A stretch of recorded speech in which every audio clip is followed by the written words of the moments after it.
Welcome to our channel on near-death experiences, NDEs. We'll explore stories of people who've been on the brink between life and death, returning with new perspectives. These accounts offer a unique glimpse into existence, life's meaning, and the universe. Each video is a journey through transformative experiences and spiritual discovery. We're creating a space of understanding and sharing for these extraordinary stories. Whether you're here out of curiosity or seeking comfort, we hope to bring you peace and awareness. Join us on this journey of spiritual exploration. Every moment is an opportunity to grow and love. Thank you for being here with us. The narrator, a male serving in the U.S. Navy, recounts a life-threatening experience that occurred during the summer of 1957, which he believes involved a near-death experience, NDE. While eating a hard-boiled egg, he began choking and struggled to breathe. Despite his desperate attempts to clear the obstruction, he found himself in a dire situation, as his airway was completely blocked.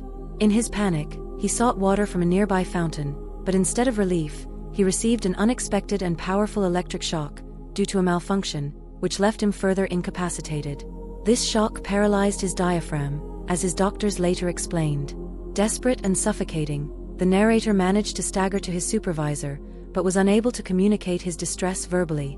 In his last act of desperation, he kicked his supervisor's chair, knocking him over and collapsing to the ground himself.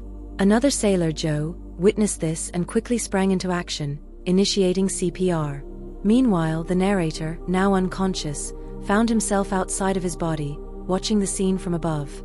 He felt detached from his physical body, observing it from a new perspective, an experience unlike anything he had ever known, free from the usual limitations of the body and devoid of any emotional attachment to it. This out-of-body experience was soon followed by a sensation of being drawn into a mysterious mist or tunnel. Initially, the narrator explored the room where the choking incident had occurred, moving freely through physical objects like walls and equipment.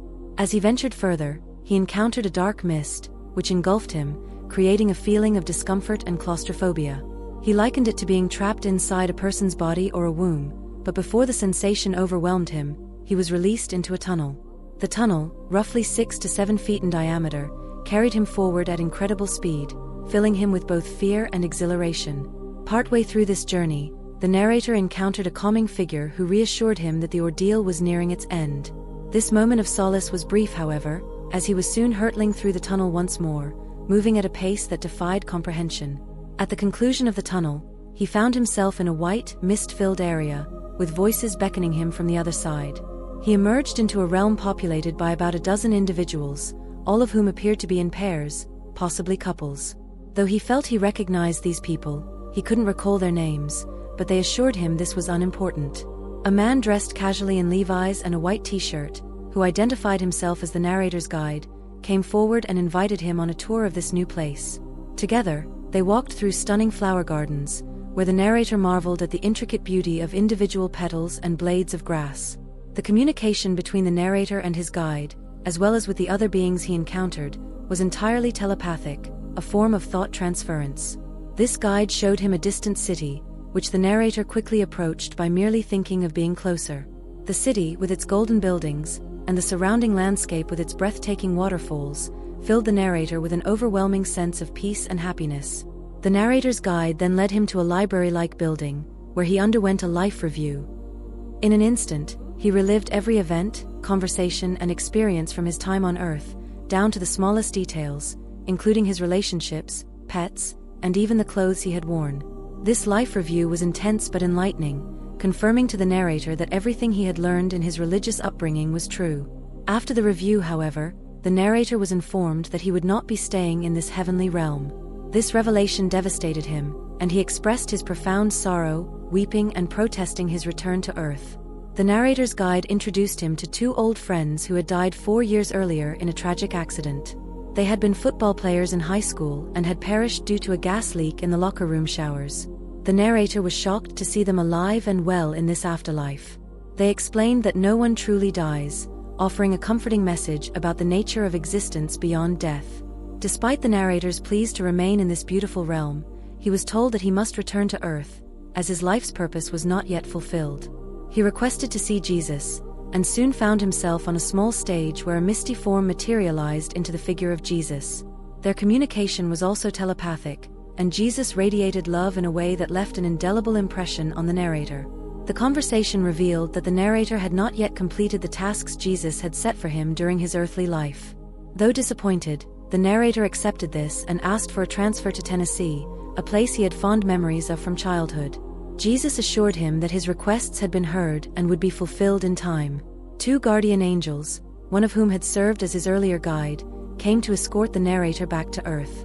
Before their return, one of the angels informed the narrator that he would one day meet a special woman who would become his close friend, though she was still very young at the time. The narrator awoke in a hospital, astonished by his experience and eager to share it with others. Since this event, the narrator has dedicated himself to spreading the message of his NDE, telling over 1,000 people about his encounter with Jesus and the afterlife. He believes this journey confirmed the truth of his faith and radically altered his perspective on life and death.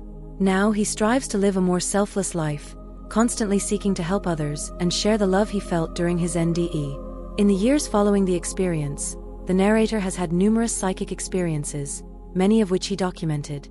He believes that his NDE opened his mind to new spiritual insights and abilities. He has also felt compelled to tell others about his encounter with Jesus and the certainty of an afterlife, hoping that his story might offer comfort and guidance to those facing death or grappling with questions of faith. If you enjoyed this video or you're interested in the topics we cover on this channel, I'd be really grateful if you could subscribe to the channel so you don't miss future content. Share the video with someone you think might appreciate it. Thank you so much for your support.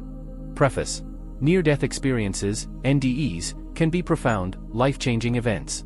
Remember, NDEs are subjective experiences, not proof of an afterlife or a guide for living. Channel purpose: this channel shares NDE stories and information, providing a platform for open discussion without promoting specific beliefs. Disclaimer: this content doesn't replace professional medical or psychological advice.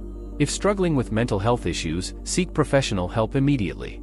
If you've had an NDE and need support, consult a therapist experienced with NDEs. We don't promote suicide or self-harm. If considering suicide, contact a prevention lifeline immediately. Suicide prevention resources: National Suicide Prevention Lifeline, 1-800-273-8255. Crisis Text Line, text HOME to 741741. Conclusion: we hope you find this channel informative. For questions, please contact us. Remember, suicide prevention is crucial. If you're struggling, seek help. You're not alone.